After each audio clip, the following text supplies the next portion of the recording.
உபாகமும் 10வது அதிகாரம் 12, 13 வசனமும், நீதிமொழிகள் 1வது அதிகாரம் 29வது வசனமும் வாசிங்கள். இப்பொழுதும் இஸ்ரவேலே, நீ உன் தேவனாகிய கர்த்தருக்கு பயந்து அவர் வழிகளிலெல்லாம் நடந்து அவரிடத்தில் அன்பு கூர்ந்து உன் முழு இருதயத்தோடும் உன் முழு ஆத்மாவோடும் உன் தேவனாகிய கர்த்தரை சேவித்து நான் இன்று உனக்கு கற்பிக்கிற கர்த்தருடைய கற்பனைகளையும் அவருடைய கட்டளைகளையும் உனக்கு நன்மை உண்டாகும்படி கைக்கொள்ள வேண்டும் என்பதையே அல்லாமல் வேற எதே உன் தேவனாகிய கர்த்தர் உன்னிடத்தில் கேட்கிறார். அவர்கள் அறிவை வெறுத்தார்கள், கர்த்தருக்கு பயப்படுதலை தெரிந்து கொள்ளாமற் போனார்கள். 2 விதமான ஜனங்களை குறித்து வாசிக்க கேட்டோம். ஒன்று, தேவனுடைய ஜனம் இஸ்ரவேலே, தேவ ஜனமே. அந்த ஜனங்களுக்கு என்னென்ன அனுபவங்கள் தேவை என்பதை தேவன் இந்த நாளிலே தெளிவாக சொல்லுகிறார்.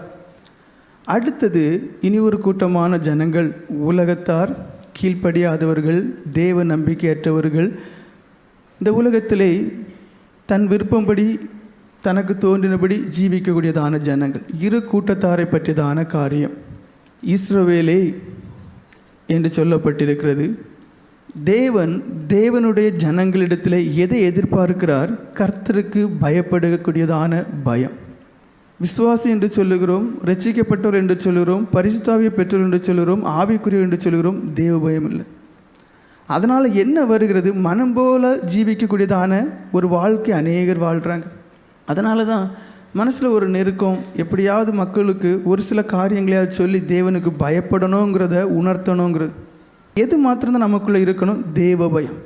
அவர் ஒருவர் என்னை பார்க்கிறார், அவர் ஒருவர் என்னுடைய சகல காரியங்களையும் பார்க்கிறார், என்னுடைய இருதயத்தின் அந்தரங்க காரியங்களையும் பார்க்கிறார் என்றதான பயம் இருக்குமே. ஆனால் பாவம் செய்ய மாட்டேங்க. முதல்ல வசந்த மறுபடியும் வாசிங்க. இப்பொழுதும் இஸ்ரவேலே, நீ உன் தேவனாகிய கர்த்தருக்கு பயந்து அவர் வழிகளிலெல்லாம் நடந்து அவரிடத்தில் அன்பு கூர்ந்து உன் முழு இருதயத்தோடும் உன் முழு ஆத்மாவோடும் உன் தேவனாகிய கர்த்தரை சேவித்து நான் இன்று உனக்கு கற்பிக்கிற கர்த்தருடைய கற்பனைகளையும் அவருடைய கட்டளைகளையும் உனக்கு நன்மை உண்டாகும்படி கைக்கொள்ள வேண்டும் என்பதே அல்லாமல் வேற எதை உன் தேவனாகிய கர்த்தர் உன்னிடத்தில் கேட்கிறார். அப்போது இங்கே தேவனுடைய ஒரு பிரியம், தேவனுடைய ஒரு எதிர்பார்ப்பு என்ன என்கிறத வேதம் தெளிவாக சொல்லுது. அந்த முதல் எதிர்பார்ப்பு என்ன? இஸ்ரவேலே, நீ உன் தேவனாகிய கர்த்தருக்கு பயந்து. அப்போ தேவனுக்கு பயப்படுற பயம்னா என்ன நீங்கள் கேட்டிங்கன்னா அதுக்குள்ள ஆன்சரே அங்கேயே இருக்குது. எந்த ஒரு மனுஷன் தேவனுக்கு பயப்படுவானோ அந்த மனுஷன் அவருக்கு பயந்து அவருடைய வழிகளில் நடப்பான். ஏன் உங்களால் தேவனுக்கு பிரியமாக ஜீவிக்க முடியலை? தேவ பயம் இல்லை. பிறகு மன்னிப்பு கேட்டுக்கிடலாம், பிறகு அறிவிக்க வேண்டிய இடத்துல அறிவிச்சுக்கிடலாம். நரகம் தானே உண்டுங்கிற தெரியும், அது கடைசி பார்த்துடலாம். அப்போ இந்த குணங்கள் எல்லாமே எதனால் நமக்குள்ளே இருக்குது? தேவ பயம். அவர் பயங்கரமானவர், அவர் நீதி நிறைந்தவர், நியாயம் தீர்க்கக்கூடியவர், நிச்சயமாகவே நரகத்துக்கு தள்ளுவார் என்ற யதார்த்தமான அந்த ஒரு அழுத்தம் திருத்தமான ஒரு பயம் அவரை குறித்து இல்லாதனால். இங்கே தேவ பயம்னா என்னன்னு சொல்லப்பட்டிருக்கு? அவர் வழிகளில் ஒரு மனுஷன் யதார்த்தமாக தேவனுக்கு பயப்படுவானே, ஆனால் அவன் அவருடைய வழியில் நடப்பான், அவரிடத்தில் அன்பு கூறுவான், முழு இருதயத்தோடும் முழு ஆத்மாவோடு அந்த தேவனை சேவித்து அவருடைய கற்பனைகள் எல்லாமே கைக்கொள்ளும். சுருக்கமாக தேவனுக்கு பயப்படுற பயம்னா என்னன்னு நீங்கள் கேட்பீங்களே. ஆனால் முதல்ல அந்த தேவன் யார் என்று அந்த மனுஷன் அறிந்து கொள்ள வேண்டும். அவருடைய தன்மை எப்படிப்பட்டது என்று அவன் அறிந்து கொள்ள வேண்டும். அவருடைய வல்லமை எப்படிப்பட்டது என்று அவன் புரிந்து கொள்ள வேண்டும். அவருடைய அதிகாரங்கள் எப்படிப்பட்டவைகள், எவைகளின் மீது அவருக்கு அதிகாரம் இருக்கிறது என்பதை ஒரு மனுஷன் தெளிவாக புரிந்து கொள்வானே. ஆனால் அந்த மனுஷனுக்குள்ளே ஒரு அச்சம் உருவாகும். அந்த அச்சம் அந்த மனுஷனை என்ன செய்யும்? அவருக்கு பயப்பட செய்யும். அந்த பயம் அந்த மனுஷனை என்ன செய்யும்? அவருக்கு பிரியமாக வாழ அந்த மனுஷனை தூண்டும். அந்த மனுஷன் அவருடைய சித்தம் செய்வான், அவருடைய கற்பனைகளை கை கொண்டு பயபக்தியாகவே வாழ்வான். இவ்வளவு தான் அந்த தேவனுக்கு பயப்படக்கூடியதான பயம்னா. அப்போ உங்களுக்கு தேவனை குறித்த அறிவு இருக்கிறதா என்பதை நீங்கள் புரிந்துவிடணும். எல்லாரும் சொல்லுவாங்க எனக்கு அது குறித்த அறிவு இருக்குன்னு. நான் சொல்லுவேன் இல்லைம்பு. ஏன்னா அந்த அறிவு உங்களுக்குள்ளே இருக்குமே. ஆனால் உங்களுக்குள்ள பயம் உறைஞ்சி நிறைந்து அது உங்களை வழி நடத்தக்கூடிய, நெருக்கி ஏவி வழி நடத்தக்கூடியதாக இருக்கும். ஆனால் நமக்குள்ளே இருக்கக்கூடிய அறிவு என்ன? சாத்தானுடைய அறிவு. என்ன பாவம் செய்தாலும் ஒன்றும் இல்லை, அது பிறகு 2 சொட்டு கண்ணீர் வடிச்சிட்டா ஓகே எல்லாம் முடிஞ்சிட்டு. அதான் உண்மை. ஏன்னா தேவனை குறித்த பயம் இருக்கதானே இல்லை. ஏன்னா அந்த பயம் உங்களுக்குள்ளே இருக்குமே. ஆனால் உங்களுக்கு தெரியும் நான் இதை பண்ணக்கூடாது. சுருக்கமாக சொல்ல போனால் பிள்ளைங்களுக்கு தாய் தகப்பன்னு பயப்படைய பயம் அதிகமாக இருந்தால் அந்த பிள்ளைங்க ஏதாவது தப்பு பண்ணதுக்கு முன்னாடி யாராவது டே நீ அங்கே வா அப்படின்னு சொன்னாலும் என்ன செய்ய மாட்டாங்க, போக மாட்டாங்க. ஏன்? இந்த பிள்ளை சொல்ல என்ன எங்கள் அம்மா அடிக்கும் இல்லை எங்கள் அப்பா அடிக்கும், நான் வரமாட்டேன். அப்போ அந்த பிள்ளைக்கு இல்லை அந்த பையனுக்கு தெரியுது யாரை பற்றி, தன்னுடைய தகப்பன் தன் தாயை பற்றி. அந்த தகப்பன் அந்த தாயை பற்றி அவங்களுக்கு தெளிவாக தெரிகிறதுனால என்ன ஒரு பயம் இருக்குது. நன்மையாக தீமையானு தெரியாது, ஆனால் கூப்பிடும்போது நான் வரமாட்டேன், எங்கள் வீட்டில் எங்கள் அம்மா அடிப்பாங்க, அது போகாது. அப்போ உங்களுக்கு தேவனை குறித்த அறிவு இருக்குதா என்று பார்க்கணும். அவர் எப்படிப்பட்டவராக இருக்கிறார்? எப்பேற்பட்ட மனுஷனாக இருந்தாலும் ஒரு மனுஷன் தவறும் போது அவனை நியாயம் தீர்க்கக்கூடியவராக இருக்கிறார், அவனை தண்டிக்கக்கூடியவராக இருக்கிறார். ஆதியாகமம் 3வது அதிகாரம் 11-12 வசனங்களே வாசிங்க. அப்பொழுது அவர், நீ நிர்வாணி என்று உனக்கு அறிவித்தவன் யார்? புசிக்க வேண்டாம் என்று நான் உனக்கு விளக்கின விருட்சத்தின் கனியை புசித்தாயோ என்றார். அதற்கு ஆதாம், என்னுடனே இருக்கும்படி தேவரை தந்த ஸ்திரீயானவள் அவ்விருட்சத்தின் கனி எனக்கு கொடுத்தாள், நான் புசித்தேன் என்றான். 16வது வசனம். அவர் ஸ்திரீயை நோக்கி, நீ கர்ப்பவதியாக இருக்கும்போது உன் வேதனையை மிகவும் பெருக பண்ணுவேன். பாருங்க, இங்கே ஒரு தப்பு நடக்குது. எந்த கனியை புசிக்கக்கூடாதுன்னு சொன்னாரோ அந்த கனியை புசித்தாங்க. அப்போ கேட்குறாங்க, ஏன் நீ பண்ணா, ஏன் பண்ணுனான்னு. அப்போ ஒவ்வொருத்தவங்களும் பழியை ஒவ்வொருத்தவங்கிட்ட போடுறாங்க. இங்கே ஆண்டவரை பாருங்க, அந்த ஆதாமுக்கும் ஏவாளுக்கும் முதல் மனுஷர்களுக்கு தெரியவே செய்யாது. ஒரு காரியத்தை சொல்லி செய்யாமல் இருந்தா இல்லை சொல்கிறதுக்கு மாறாக செயல்பட்டா தண்டனை இருக்குங்கிற தண்டனை என்னன்னு அவங்களுக்கு தெரியாது. இப்போ நமக்கு தெரியும் மரண தண்டனை என்னன்னு. எனக்கு கேள்விப்பட்டோம், தூக்கில் தொங்க போடுவாங்க, எலக்ட்ரிக் சேரில் வச்சு பண்ணுவாங்க. ஏன்ஷியன் டைம் வந்து ரொம்ப கொடூரமான நிறைய தண்டனை இருந்திருக்கு. அப்போ நமக்கு தெரியும், இல்லை ஒரு கொலை பண்ணால் இத்தனை வருஷம் ஜெயில், அப்போ ஜெயில்னா எப்படி இருக்கும், தண்டனை எப்படி இருக்கும், எல்லாமே நமக்கு ஓரளவுக்கு தெரியும். ஆனால் இந்த முதல் பெற்றோராகி ஆதாமுக்கும் ஏவாளுக்கும் ஒரு காரியத்தை சொல்லி அதை மீறும்போது தண்டனை கிடைக்கும். அந்த தண்டனை எப்படி இருக்கும் எதுவுமே தெரியாது. ஆனால் இங்கே ஆண்டவர் இதுதான் நீங்கள் யோசிக்கணும். ஆனால் அவர்களையே ஆண்டவர் என்ன செய்யலை, விட்டு வைக்கலை. நீங்கள் யோசித்து பாருங்கள், உங்களுக்கு ஷாக்காக இருக்கும். இரக்கம் நிறைந்த தேவன் தான், மன உருக்கம் உள்ள தேவன் தான். ஆனால் எதுவுமே தெரியாதவங்க கீழ்ப்படியாமல் காண்பிக்கும் போது சரி ஒரு முறை விடுவோன்னு சொல்லி விடலை. அப்போ எவ்வளோ பயங்கரமான ஒரு தேவனுங்கிறது நம்ம இதயத்தில் உணரணும். 16வது வசனம் வாசிங்க. அவர் ஸ்திரீயை நோக்கி, நீ கர்ப்பவதியாக இருக்கும்போது உன் வேதனையை மிகவும் பெருக பண்ணுவேன், வேதனையோட பிள்ளை பெறுவாய், நாசி உன் புருஷனை பற்றி இருக்கும். பாருங்க, ஒரு தப்பு பண்ணுகிறாள், என்ன தண்டனை கொடுக்கிறார்? வேதனை என்கிறதான ஒரு தண்டனை அங்கே கொடுக்கிறார். 17வது வசனம். பின்பு அவர் ஆதாமை நோக்கி, நீ உன் மனைவியின் வார்த்தைக்கு செவி கொடுத்து புசிக்க வேண்டாம் என்று நான் உனக்கு விளக்கின விருட்சத்தின் கனியை புசித்தபடியினாலோ பூமி உன் நிமித்தம் சபிக்கப்பட்டிருக்கும், நீ உயிரோடு இருக்கும் நாளெல்லாம் வருத்தத்தோடு அதன் பலனை புசிப்பாய். பாருங்கள், இங்கே என்ன சொல்லப்பட்டிருக்கு? பூமி உன் நிமித்தம் சபிக்கப்பட்டிருக்கும். வருத்தம் எப்படி இருக்கும்? உனக்கு நிச்சயமாகவே இருக்கும். அப்போ தண்டனை நீங்கள் பாருங்க, அதாவது அவர்களுக்கு எது என்னன்னே தெரியாது. ஆனால் அந்த மக்களுடைய குணங்களை புரிஞ்சு தேவன் என்ன செய்யலை, விடலை. எனக்கு இது கற்பனை பண்ணும்போது ஷாக்காக இருந்துச்சு. அப்போ நமக்குள்ள எவ்வளோ பயம், எவ்வளோ திகில் நம்மளை நிறைஞ்சிருக்கணும் நம்ம ஒரு தப்பு பண்ணுறதுக்கு முன்னாடி. ஏன்னா அவங்களுக்கு தெரியவே தண்டனைன்னா என்னன்னு தெரியாது. சின்ன பிள்ளைங்கள்ட்ட தீயில் கை வைக்காத, இந்த விளக்கு எரிஞ்சிட்டு கை வைக்காதுன்னு அதுக்கு தெரியாது. அதுக்கப்புறம் என்ன கிட்டவே தொட்டு பார்க்கும், கை சுடும், கிட்டவே போகாது. அதுக்கப்புறம் போன்னு சொன்னாலும் போகாது. ஏன்? அதுக்கப்புறம் தெரியும், ஓ இது சுடுன்னு. இங்கே ஆண்டவுடைய காரியத்தை பாருங்கள், தப்பு பண்ணுறாங்க, அப்படியே தண்டிக்கிறார். அந்த வாழ்க்கையை பாருங்கள், வருத்தமும் சஞ்சலமும் சாபமும் வேதனையும். நீதிமொழியின் புஸ்தகம் 2வது அதிகாரம் 5வது வசனம் வாசிங்க. அப்பொழுது கர்த்தருக்கு பயப்படுதல் என்னதென்று நீ உணர்ந்து. என்ன சொல்லப்பட்டிருக்கு? ஒரு கட்டளை கொடுக்கப்பட்டிருக்கு. இந்த உலகத்தில் பிறக்கக்கூடியதான ஒவ்வொரு மனுஷனும் எனக்கு தெரியாது என்று சொல்லவே முடியாது. தேவனை பற்றி தெரியாது, அவர் பயங்கரமானவர் என்று எனக்கு தெரியாது, நான் அவருக்கு பயந்து நடக்கணுங்கிறது எனக்கு தெரியாதுன்னு சொல்லவே கூடாது என்று வேதம் சொல்லுது. மறுபடியும் வாசிங்க. அப்பொழுது கர்த்தருக்கு பயப்படுதல் என்னதென்று நீ உணர்ந்து. என்ன சொல்லப்பட்டிருக்கு? தேவனுக்கு பயப்படக்கூடியதான பயம்னா என்னங்கிறது நீங்கள் தெரிஞ்சிருக்கணும். தேவனுக்கு பயப்படக்கூடியதான பயம் என்னங்கிறது உங்கள் மூளைக்கு தெரிஞ்சிருக்கணும், இருதயம் உணர்ந்திருக்கணும்.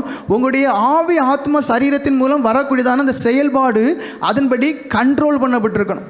இது நமக்கு கொடுக்கப்பட்டதான கட்டளையாக இருக்குது. அப்படி இல்லைன்னா முடிவும் பரிதாபமாக இருக்கும். இப்போ நம்ம என்ன சொல்கிறோம்? அன்பும் இரக்கம் உள்ள தேவன் என்று சொல்கிறோம். ஆனால் அவர் அன்பும் இரக்கம் உள்ள தேவனாக இருந்தாலும் பரிசுத்தமும் நீதி உள்ள தேவனுமாக இருக்கிறார். அப்படின்னு அர்த்தம் என்ன? பரிசுத்தத்தை விரும்பக்கூடியவராக இருக்கிறார். அந்த பரிசுத்தத்துக்கு மாறான விதத்திலே ஒரு மனுஷன் ஜீவிப்பானே ஆனால் அந்த மனுஷன் மீது நீதி செலுத்தக்கூடியவராக இருந்து நியாய தீர்ப்பை அந்த மனுஷன் மீது வர வைக்கக்கூடியவராக இருக்கிறார். ஆதியாகமம் 19 அதிகாரம் 24, 25 வசனங்களை வாசிங்க.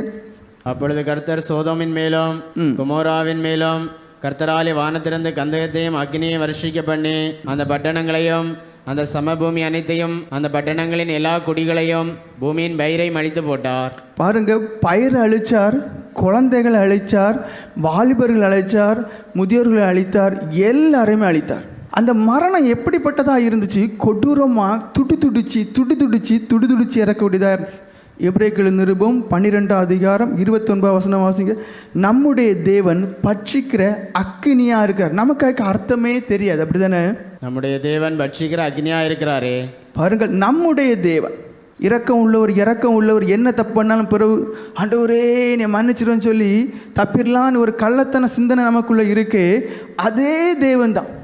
அந்த தேவன் எப்படிப்பட்டவராக இருக்கிறாராம்? பட்சிக்கிற, அப்படின்னா எரிச்சு கொன்று, அதாவது ஒன்றுமே இருக்க, சாம்பல் மட்டும்தான் மீதி இருக்கும்.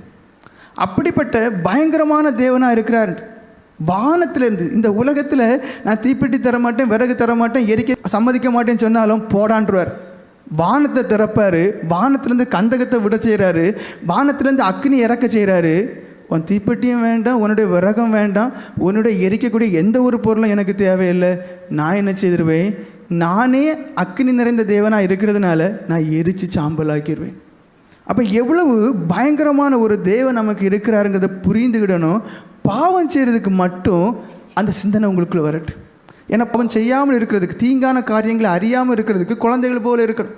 தேவனுக்கு பயந்து நாம் இந்த உலகத்தில் பாவத்தை எல்லா விதத்திலும் தவிர்க்கக்கூடியவர்களாக இருக்கணும். 76வது சங்கீதம் 7-8 வசனங்களே வாசிங்க. நீரே பயங்கரமானவர், உமது கோபம் ஓடும்போது உமக்கு முன்பாக நிற்பவன் யார்? என்ன சொல்லப்பட்டிருக்கு? நீரே பயங்கரமான. அப்போ இந்த உலகத்தில் நாம் வணங்கக்கூடியதான அந்த தேவனை தவிர வேற ஒருவருமே அவ்வளோ பயங்கரமானவர் இல்லை என்று. இப்போ இந்த உலகத்தில் சில சம்பவங்கள் நடக்குது. அந்த சம்பவங்களை பார்த்தா நம்ம பயப்படும், இவ்வளோ கொடூரமாக இருக்கிறாங்களே. ஆனால் வேதம் சொல்லுது நீர், மறுபடியும் வாசிங்க, நீரே பயங்கரமானவர், நீரே பயங்கரமானவர், உமது கோபம் ஓடும்போது உமக்கு முன்பாக நிற்பவன் யார்? அப்போ அவருடைய கோபத்துக்கு முன்னாடி ஒரு மனுஷன் நிற்க முடியாது. நியாயம் விசாரிக்கவும் பூமியில் சிறுமைப்பட்டவர்கள் யாவரையும் ரட்சிக்கவும் தேவரீர் எழுந்தருளின போது என்ன சொல்லப்பட்டு? நியாயம் விசாரிக்க அவர் எழும்புவார் என்று சொல்லப்பட்டு. அப்போ பயங்கரமான ஒரு தேவன் நிச்சயமாக எழும்புவார் நியாயம் விசாரிக்க. அப்போ நாம் பாவம் செய்வோமே, ஆனால் அவருக்கு முன்னாடி நிற்க முடியுமா? அவருக்கு முன்னாடி நிற்கவே முடியாது. யாத்திரையாகமும் 19 அதிகாரம் 18 வசனம் வாசிங்க. கர்த்தர் சீனாய் மலையின் மேல் அக்னியில் இறங்கினபடியால் அது முழுவதும் புகைக்காடாக இருந்தது. அந்த புகை சூளையின் புகையை போல எழும்பிட்டு மலை முழுவதும் மிகவும் அதிர்ந்தது. எப்படி? இது ஒரு சிம்பாலிக். அதாவது ஒரு இடத்துல ஆண்டவர் இறங்கும்போது அந்த இடமே அதிருது. மலையை என்ன செய்யுது? அப்படியே அதிருது. 20வது அதிகாரம் 18-19 வாசிங்க. அங்கே ஜனங்கள் பயப்படுறாங்க.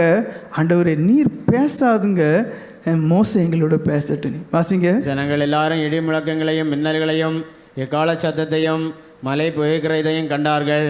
அதை கண்டு ஜனங்கள் பின்வாங்கி தூரத்திலே நின்று மோசே நோக்கி, நீர் எங்களோட பேசும். பாருங்க, இடி முழக்கம், மின்னல், இது எல்லாம் பார்க்குறாங்க, கிடுங்கி போகிறாங்க. அதாவது இப்போ அந்த மக்கள் பக்கத்தில் தான் ஆண்டவரே நிற்கிறார். நிற்கும்போது சொல்கிறாங்க, ஆண்டவரே நீர் பேசாதையும். மோசே நோக்கி, நீர் எங்களோட பேசும், நாங்கள் கேட்போம். தேவன் எங்களோட பேசாதிருப்பாராக, பேசினால் நாங்கள் செத்து போவோம் என்றார்கள். பாருங்கள், பேசினா நாங்கள் செத்து போவோம். இப்போ ஒரு வால்யூம் கூடன்னு ஒரு ஸ்பீக்கர் பக்கத்தில் இருக்குது. அதனுடைய அதிர்வை இன்னும் கூட இருதயமே வெடிச்ச மாதிரி இருக்கும். இந்த காதில் உள்ள இயர் ட்ரம்ஸ் எல்லாம் பொட்டிடும். இங்கே தேவனுடைய செயலை பார்க்கும்போது அவங்க சொல்கிறாங்க, நாங்கள் செத்து போவோம்னு. 33வது சங்கீதம் 8-9 வசனங்களை வாசிங்க. பூமி எங்கும் கர்த்தருக்கு பயப்படுவதாக, உலகத்தில் உள்ள குடிகள் எல்லாம் அவருக்கு அஞ்சி இருப்பதாக. என்ன சொல்லப்பட்டிருக்கு பாருங்க. ஏன் வேதத்தை படிக்கிறோம், இந்த வசனங்களை எல்லாம் நம்ம ஸ்கிப் பண்ணி விட்டுரும். நமக்கு பிடிச்சதெல்லாம் என்ன? ஆண்டவரே நீர் நல்லவரும், ஆண்டவரே நீர் மன்னிக்கிறவரும், நீர் என்ன கிருபை மிகுந்தவரும், ஸ்தோத்திரம். போதும். ஆனா இங்க வேதத்துல வேறையும் வசனங்கள் இருக்கு. என்ன வசனம்? மறுபடியும் வாசிங்க. பூமி எல்லாம் கர்த்தருக்கு பயப்படுவதாக. பூமி எல்லாம் கர்த்தருக்கு பயப்படுவது அப்படின்னா அர்த்தம் என்ன? பூமியில் இருக்கிற சகல ஜனங்களும் நீ தேவனுக்கு அல்லது நீங்கள் தேவனுக்கு பயந்துதான் ஆகணும், வேற வழியே கிடையாது. இல்லை நான் வணங்குற தேவன் சிலுவையில் தொங்குறவர், அதே தேவன் தான் அவரும். பூமி எல்லாம் கர்த்தருக்கு பயப்படுவதாக. அப்போ நம்முடைய வாழ்க்கையில், நம்முடைய இருதயத்தில், நம்முடைய சிந்தனையில், நம்முடைய பேச்சில், நம்முடைய நடக்கையில் எல்லாவற்றிலுமே அவருக்கு பயப்படக்கூடிய ஒரு பயம் நம்மளுக்குள்ள நிறைந்து அது எப்படி நம்மளை நெருக்கி நம்மளை வழி நடத்தக்கூடியதாக இருக்கணும். வாசிங்க. உலகத்தில் உள்ள குடிகள் எல்லாம் அவருக்கு அஞ்சி இருப்பதாக. உலகத்தில் உள்ள குடிகள் எல்லாம் அவருக்கு அஞ்சி இருப்பதாக. அவர் சொல்ல ஆகும், அவர் கட்டளையிட நிற்கும். அப்படின்னு அர்த்தம் என்ன? எல்லாவற்றின் மீதும் அவர் அதிகாரம் உடையவராக இருக்கிறார். நம்மளை பார்த்து அவருடைய கோபம் மூண்டா எரிஞ்சு போனால் எரிஞ்சு ஒன்றும் இல்லாமல் சாம்பலாகி போயிடும். அவர் சொல்ல ஆகும், அவர் கட்டளையிட அப்படியே நிற்கும். மத்தேயு எழுதின சுவிசேஷம் 10ஆம் அதிகாரம் 28வது வசனம் வாசிங்க. ஆத்மாவை கொல்ல வல்லவர்களாயிராமல் சரீரத்தை மாத்திரம் கொள்ளுகிறவர்களுக்கு நீங்கள் பயப்பட வேண்டாம். ஆத்மாவையும் சரீரத்தையும் நரகத்திலே அழிக்க வல்லவருக்கே பயப்படுங்கள். அப்ப இங்க ஒரு தேவன் இருக்கிறார். அவருடைய வல்லமையை பாருங்க. காண்கிற, அதாவது நீங்க யோசித்து பாருங்க, காண்கிற உடலை ஒரு மனுஷனால கொல்ல முடியும், ஆனா காணாத அந்த ஆத்மாவை கொல்லக்கூடிய அதிகாரம் யாருக்குமே இல்லை. ஆனால் ஆண்டவர் சொல்றாரு, பாரு நான் தேவன், எனக்கு என்ன அதிகாரம் இருக்கு தெரியுமா? அந்த கண்ணுக்கே தெரியாதுன்னு நீங்க சொல்றீங்களே, அந்த ஆத்மாவை கொல்லவும் முடியும், அந்த ஆத்மாவை 2ஆம் மரணமாகிய நரகத்திலையும் அப்படியே தூக்கி போட முடியும். அதனால நீங்க என்ன செய்யுங்க, எனக்கு பயப்படுங்கன்னு சொல்றார். சொல்றது யாரு? இயேசு கிறிஸ்துவே சொல்றார். ஆண்டவரே சொல்றாரு, உனக்குள்ள தேவனுக்கு பயப்படக்கூடிய பயம் இருக்கட்டும். காரணம் என்ன? உலக மனுஷர்கள் ஒருவேளை என்ன செய்வாங்க, சரீரத்தை கொல்லுவாங்க, ஆனால் அந்த ஆத்மாவை அவங்கள என்ன செய்ய முடியாது, தேடி கண்டுபிடிக்க முடியாது. அதை தேடி கண்டுபிடிச்சி அதை கொல்ல அவங்களால முடியாது. ஆனால் தேவன் ஒருவர் இருக்கிறார், கண்ணுக்கே தெரியாத அந்த ஆத்மாவையும் அவரால் என்ன செய்ய முடியும், கொல்ல முடியும், நரகத்துக்கு தள்ள முடியும். ஆதியாகமும் 42ஆம் அதிகாரம் 18ஆம் வசனம் வாசிங்க.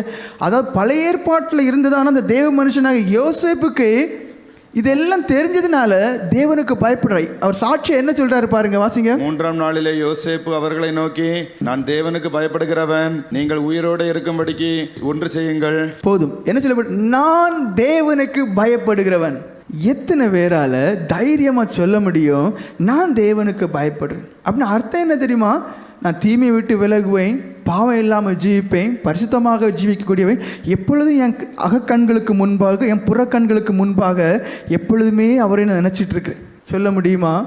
இங்கே அந்த பழைய ஏற்பாட்டு காலத்தில் வாழ்ந்ததான அந்த யோசேப்பு என்ன சொல்கிறார், நான் தேவனுக்கு பயப்படுகிறவன்.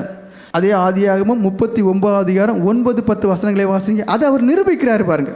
அதை அவர் நிரூபிக்கிறார். நான் தேவனுக்கு பயப்படுகிறேன் என்பது நிரூபிக்க. எப்படி? என்ன சொல்றாரு? தேவனுடைய கண்கள் எல்லாமே பார்த்துட்டு இருக்கு, நான் இந்த தப்பை பண்ண முடியாதுங்கிற. வாசிங்க. இந்த வீட்டிலே என்னிலும் பெரியவன் இல்லை, நீ அவருடைய மனைவியா இருக்கிறபடியால் உன்னை தவிர வேறொன்றையும் அவர் எனக்கு விலக்கி வைக்கவில்லை. இப்படி இருக்க நான் இத்தனை பெரிய பொல்லாங்குக்கு உடன்பட்டு தேவனுக்கு விரோதமாய் பாவம் செய்வது எப்படி என்றான். என்ன சொன்னாரு? தேவனுக்கு விரோதமாக பாவம் செய்வது எப்படின்னு கேட்குற. காரணம் என்ன? அவருக்கு தேவனை குறித்த அறிவு இருக்கு. அதை நான் முதலே சொல்லிட்டேன். சின்ன பிள்ளைங்கள பாருங்க, தாய் தோப்பு நல்லா ஸ்ட்ரிக்டாக வளர்த்தா அந்த பிள்ளைங்க சொல்லுவோம், நான் வரமாட்டேன். என்ன சொல்லுவாங்க? நான் வரமாட்டேன்பாங்க. ஏன்? எங்கள் அம்மா அடிக்கும், எங்கள் அப்பா அடிக்கும். ஏன்னா அந்த பிள்ளைக்கு தெரியும் அம்மா யார், அப்பா யார், அம்மாவுடைய குணம் எப்படி இருக்குது, அப்பாவுடைய குணம் எப்படி இருக்குது. அப்போ இங்கே யதார்த்தமாக உங்களுக்கு அந்த தேவனை குறித்த அறிவு யோசேப்பை போல இருக்குமே. ஆனால் ஏன் நாங்கள் தப்பு செய்கிறதுக்கு எல்லா சூழ்நிலையும் கரெக்டாக அமைஞ்சிருக்கு, யாரும் பார்க்க போகிறது கிடையாது, யாருக்கும் தெரியாது. ஆனால் அவருக்கு தெரியும், என் தேவனுக்கு எல்லாமே தெரியும். அவர் இந்த இடத்தையும் பார்த்துட்டு இருக்க, என் கிரியையும் பார்த்துட்டு இருக்கிறாரு. அவருக்கு விரோதமாக நான் எப்படி பாவம் செய்ய முடியும்? எனக்குள்ள என்ன இருக்கு? அந்த தேவனுக்கு பயப்படக்கூடிய பயம் இருக்கு. எபிரேயர் நிருபம் 10ஆம் அதிகாரம் 31வது வசனம் வாசிங்க. ஜீவனுள்ள தேவனுடைய கைகளில் விழுகிறது பயங்கரமா இருக்குமே. வேதம் என்ன சொல்லுது? இங்க நம்முடைய தேவன் ஜீவனுள்ள தேவனா இருக்கிறார். அவர் எங்கும் இருக்கக்கூடிய தேவன், எல்லாவற்றையும் பார்த்து கொண்டிருக்கிறார். அவருடைய கையில விழுகிறது பயங்கரமாமே. மறுபடியும் வாசிங்க. ஜீவனுள்ள தேவனுடைய கைகளில் விழுகிறது பயங்கரமா இருக்குமே. அப்ப அர்த்தம் என்ன? அவருக்கு முன்பாக நியாய தீர்ப்புக்கு நிற்கும் போது, அவருக்கு முன்பாக நாம் குற்றவாளிகளாக நிற்கும்போது அது பயங்கரமாக இருக்குமா? சின்ன ஒரு எடுத்துக்காட்டு, எல்லாருக்கும் தெரிஞ்சதுதான். அப்போஸ்தலர் நடவடிக்கைகள் 5 அதிகாரம் 1-5 வரைக்கும் வசனங்களை வாசிங்க. அனனியா என்னும் பேருள்ள ஒருவனும் அவனுடைய மனைவியாய சப்பீராலும் தங்கள் காணியாட்சிகளை விட்டார்கள். தன் மனைவி அறிய அவன் கிரயத்திலே ஒரு பங்கை வஞ்சித்து வைத்து ஒரு பங்கை கொண்டு வந்து அப்போஸ்தலருடைய பாதத்திலே வைத்தான். பேதுரு அவனை நோக்கி, அனனியாவே, நிலத்தின் கிரயத்தில் ஒரு பங்கை வஞ்சித்து வைத்து பரிசுத்த ஆவியினிடத்தில் பொய் சொல்லும்படி சாத்தான் உன் இருதயத்தில் நிரப்பினதென்ன? என்ன சொல்லப்பட்டிருக்கு? ஜீவனுள்ள தேவனுடைய கரத்திலே விழுகிறது பயங்கரமாமே. இங்க என்ன நினைச்சிட்டாங்க? சாதாரண ஒரு மனுஷன் தானே என்று பொய் சொல்றாங்க. பேதுரு அப்போஸ்தலர் பரிசுத்த ஆவியானவரிடத்திலே பொய் சொல்லுகிற விதத்தில் சாத்தான் உன் இருதயத்தை நிரப்புனது என்னன்னு கேட்குற. காரணம் என்ன? இப்போ யாருக்கு முன்னாடி நிற்கிறிய? ஜீவனுள்ள தேவனுக்கு முன்பாக. அவர் ஆவியாக தான் இருக்கிறார். அவருக்கு முன்னாடி நிற்கிறாங்க, குற்றவாளியாக நிற்கிறாங்க. அது பயங்கரமாமே என்று சொல்லப்பட்டு. அது என்ன பயங்கரம்? நல்ல சரீர கட்டு இருக்கு, இருதய நுரையீரல் உறுப்புகள் எல்லாம் நல்ல கட்டியாக இருக்குது, ஆரோக்கியமாக இருக்குது. ஆனால் அவர் பயங்கரமானவராக இருக்கிறதுனால, அவருக்கு முன்னாடி குற்றவாளியாக நிற்கிறதுனால மூச்சை மட்டும் எடுத்துட்டார். என்ன செய்தார்? ஏன்னா இன்னும் 10 வருஷம் வாழ்வேன், இன்னும் 30 வருஷம் வாழ்வேன், நல்ல சரீரம் இருக்குது. ஆனால் அவர் பயங்கரமானவராக இருக்கிறதுனால, அவருடைய கையில் நீங்கள் விழுகிறக்கூடிய நிலைமையில் இருக்கிறதுனால அந்த மூச்சை மட்டும் எடுத்துட்டார். எவ்வளோ பயங்கரமான காரியம் பாருங்க. அடிக்கலை, துன்புறுத்தலை, அப்படியே நிற்கிறாங்க, செத்து விழுறாங்க. ஜீவனுள்ள தேவனுடைய கரத்தில் விழுகிறது பயங்கரமாமே. வாசிங்க. அதை விற்கும் முன்னே அது உன்னுடையதாக இருக்கவில்லையோ? அதை விற்ற பின்பு அதன் கிரயம் உன் வசத்தில் இருக்கவில்லையோ? நீ உன் இருதயத்திலே இப்படிப்பட்ட எண்ணம் கொண்டதென்ன? நீ மனுஷரிடத்தில் அல்ல தேவனிடத்தில் பொய் சொன்னாய் என்றான். அனனியா இந்த வார்த்தைகளை கேட்கவே விழுந்து ஜீவனை விட்டான். என்ன சொல்லப்பட்டிருக்கு? இந்த வார்த்தைகளை கேட்கும் போதே, கேட்ட உடனே, அதாவது வார்த்தை தேவனுக்கு முன்பாக நின்று, பரிசுத்த ஆவியானவருக்கு முன்பாக நின்று சில காரியங்களை தவறாக செய்கிறார்கள், பொய் சொல்லுகிறார்கள். அந்த வார்த்தை இப்படியெல்லாம் பண்ணிட்டீங்களே என்று சொன்னதான அந்த குற்றப்படுத்தக்கூடிய, நியாயம் தீர்க்கக்கூடிய, நீங்கள் குற்றவாளிகள் என்று சாட்சி கொடுக்கக்கூடியதான அந்த வார்த்தைகள் காதுக்குள்ள போன உடனே பயங்கரமான ஒரு கிரியை நடக்கு. உயிர் மட்டும் எடுக்கப்பட்டு போகுது, செத்து பிணமாக இருக்கு. ஜீவனுள்ள தேவனுடைய கரத்தில் விழுகிறது பயங்கரமாமே. அப்போ தேவன் எப்படிப்பட்டவருங்கிறதான உறுதியான ஆழமான எண்ணம் நமக்குள்ளே இருக்கு.